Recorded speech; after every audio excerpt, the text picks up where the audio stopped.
Class 10 chapter 14 9 অঙ্ক। বছরের প্রথমে প্রদীপবাবু ও আমিনা বিবি যথাক্রমে 24,000 ও 30,000 টাকা নিয়ে ব্যবসা শুরু করেন। 5 মাস পর প্রদীপবাবু আরও 4,000 টাকা মূলধন দেন। বছরের শেষে 27,716 টাকা লাভ হলে কে কত টাকা লভ্যাংশ পাবে? আচ্ছা, প্রদীপবাবুর প্রথমে মাস হিসেবে মূলধন বার করব। 24,000 টাকা হচ্ছে খেটেছে 5 মাস।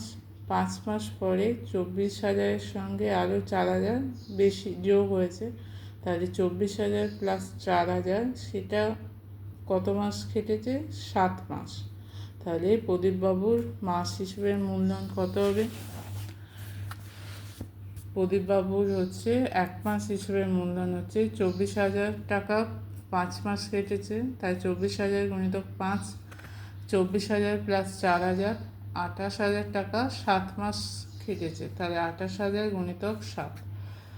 এই দুটো গুণ করে যোগ করলে হচ্ছে 3,16,000 টাকা। আচ্ছা, আমিনা বিবি 1 মাস হিসেবে মূলধন 30,000টা 12 মাস কেটেছে, তাই 30,000 গুণিতক 12 সমান হচ্ছে 3,60,000 টাকা।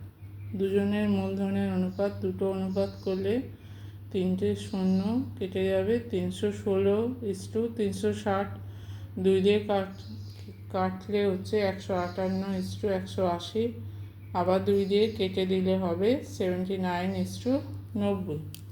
এবার বছরের শেষে লাভ হয়েছে 27,716। এটাকে মূলধনের অনুপাতে ভাঙলে হবে প্রদীপবাবুর লাভ 27,716 ইন্টু 79/79 প্লাস 90, তাই 79/169 গুণিতক 27,716। 169 দিয়ে এটাকে কেটে দিলে হচ্ছে 164 ইন্টু 79 হচ্ছে 12,956 টাকা।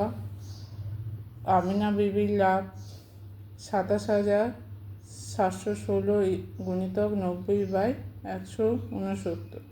169 দিয়ে কেটে দিলে হচ্ছে 164 ইন্টু 90 সমান 14,760 টাকা।